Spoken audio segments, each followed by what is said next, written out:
Kastala prays to Lord Shiv. The monkey sage decided to soften the curse. He said, "I am very sorry, Punji Kastala. I cannot take back this curse. But as soon as you give birth to Lord Shiv's incarnation, the curse will end. Pray to Lord Shiv." Shortly, Punji Kastala could feel something happening to her body. She rushed to a nearby river and noticed fur growing on her body. Her face became just like that of a monkey, and she grew a tail too. She was overcome with grief and wandered here and there in the forest. Suddenly, she remembered the sage advice to pray to Lord Shiv. Punji Kastala soon created a small lingam and prayed to Lord Shiv and Goddess Parvati before going to sleep. Instantly, she fell asleep peacefully. The next morning, she again sat down to worship Shiv and Parvati. Then she continued her aimless journey till she came around a small hermitage. She decided to stay there.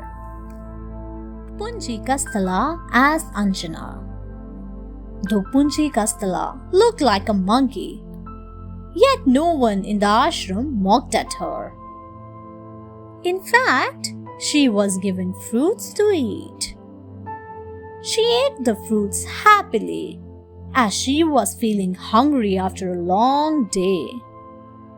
One of the oldest hermits noticed her and asked who she was. Punji Kastala was about to disclose her identity, but she stopped suddenly.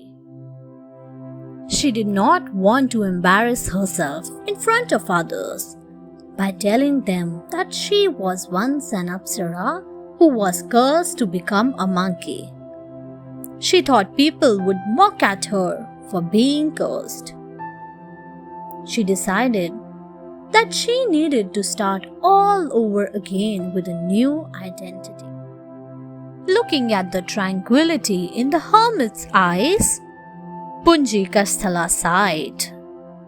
She said in a weak voice, "My name is Anjana. To begin afresh, I need a new name. The name will bring a new destiny," she thought. Anjana decides to help sages. The old hermit praised Anjana's courage.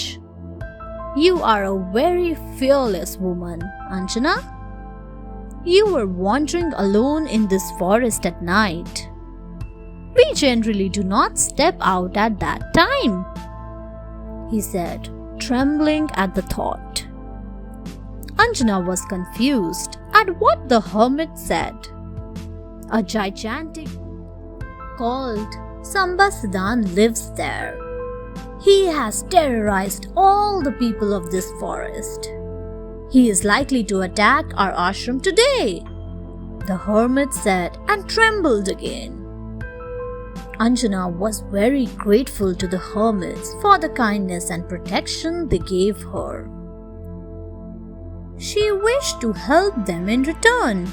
The hermit told her that they were devising a plan to defend themselves against the demon. Anjana said in a decisive tone, "I will also help you in the fight." The hermit accepted her offer to help and started the preparations. Anjana made a small lingam on the ground and prayed to Shiv and Parvati. Anjana meets Kesari. Anjana prayed to Shiv and Parvati. "These kind people have provided me with protection. They have fed me and given me shelter. Now, it is my responsibility to help and keep them safe.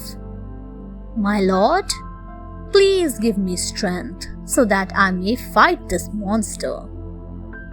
Anjana felt like someone whispering these words to her. No one but his own blood can destroy Sambasadan. My child, may victory be yours.